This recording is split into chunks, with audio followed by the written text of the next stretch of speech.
అనేక categories lands ఉన్నాయి. ఏ land అంటే ఆ ల్యాండ్ ఇవ్వలేము. కాలువ పరంబోకులు ఉన్నాయి పట్టణాల్లో, ఏటి పరంబోకులు ఉన్నాయి, పెన్నా పరంబోకు ఉంది మనకే. ఇలాంటి కొన్ని భూములను మనం ఇవ్వడానికి వీలు కాదు.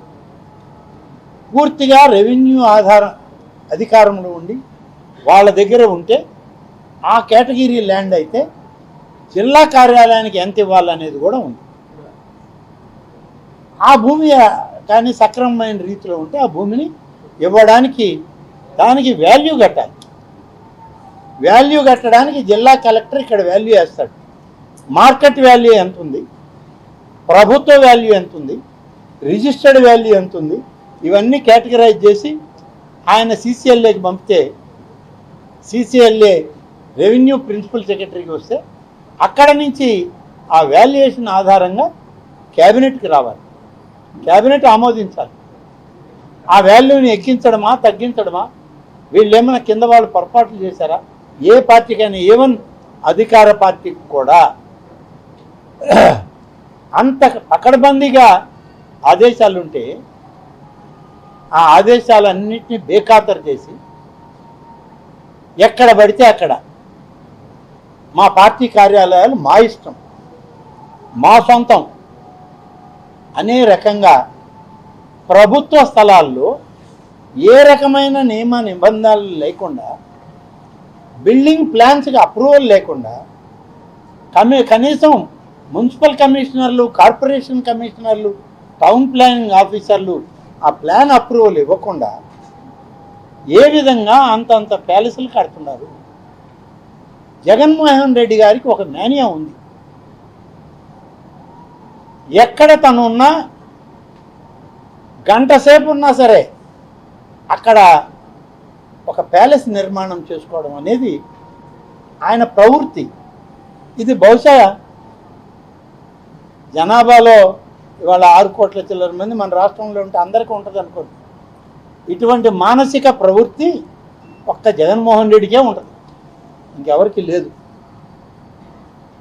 ప్యాలెస్లు ఎందుకు కట్టుకుంటారండి?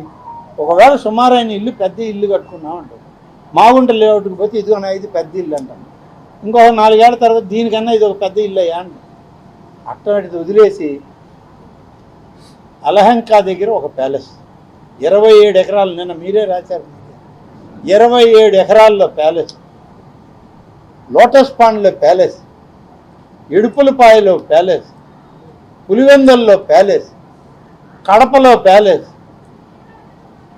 తాడేపల్లిలో ప్యాలెస్, ప్రభుత్వ రంగంలో కట్టేటువంటి ప్రభుత్వ టూరిజం డిపార్ట్మెంట్లో భవనాలను కూర్చి కూడా సముద్రం ఎదురుకుండా నిద్రలేస్తే నాకు సముద్రం కనబడాలని అక్కడ కూడా ప్యాలెస్. ఆ ప్యాలెస్ దేనికో తెలియదు, ఇప్పటికీ తెలియదు. ఆయన ఎందుకు పెట్టాడో తెలియదు. 500 కోట్ల రూపాయలు దేనికి ఖర్చు పెట్టాడో తెలియదు. 28 తన సొంత ప్యాలెస్లు నిర్మాణం చేసుకుంటున్నాడు ఈ రాష్ట్రంలో పలు జిల్లాల్లో పలు ప్రాంతాల్లో. అంటే ఎవరు నీకు పర్మిషన్ ఇచ్చారు? నువ్వు ముఖ్యమంత్రిగా నువ్వే ఇచ్చుకున్నావా పర్మిషన్? నీ ప్యాలెస్లకి నువ్వు ఇచ్చావా పర్మిషన్ చెప్పు. ఎవరు నీ మంత్రులు ఇవ్వాలా? అధికారులను పక్కన పెట్టాయి. 28 ప్యాలెస్లు నావి, నేను ముఖ్యమంత్రిగా ఒక బ్లాంకెట్ ఆర్డర్ ఇచ్చానని చెప్పు, చెప్పగలవా? ఆ స్థలాలు నీవే అని చెప్పి సర్టిఫికేట్ ఉందా? ఏమీ లేదు. నువ్వు ఇలా డబ్బు ఉందనేటువంటి అహం, ప్రజాధనాన్ని దోచుకున్నామనేటువంటి ఒక అహంకారపూరిత ధోరణితో తను ఎక్కడికి వెళ్ళినా అక్కడ ఒక ప్యాలెస్ ఉండాలని 24 జిల్లాల్లో 28 ప్యాలెస్లు కడతావా? 28 ప్యాలెస్లు పార్టీ కార్యాలయాలు అంటారా? ఏమయ్యా మీరు చెప్పండి. నేను మీడియా సోదరులను అడుగుతున్నా, తెలుగుదేశం పార్టీకి ఎన్ని కార్యాలయాలు ఉన్నాయి ఈ రాష్ట్రంలో? ఎన్ని జిల్లాల్లో అసలు జిల్లా కార్యాలయాలు ఉన్నాయి? కాంగ్రెస్ పార్టీకి ఎన్ని జిల్లా కార్యాలయాలు ఉన్నాయి చెప్పండి. నెల్లూరు జిల్లాలో ఉన్న కాంగ్రెస్ పార్టీ కార్యాలయం, జాతీయ పార్టీ, అనేక దశాబ్దాలు కేంద్రంలో రాష్ట్రంలో ఉమ్మడి రాష్ట్రాన్ని పరిపాలించిన పార్టీ, సొంత స్థలం అది. గతంలో ఎప్పుడో 50-60 ఏళ్ల క్రితం మున్సిపాలిటీ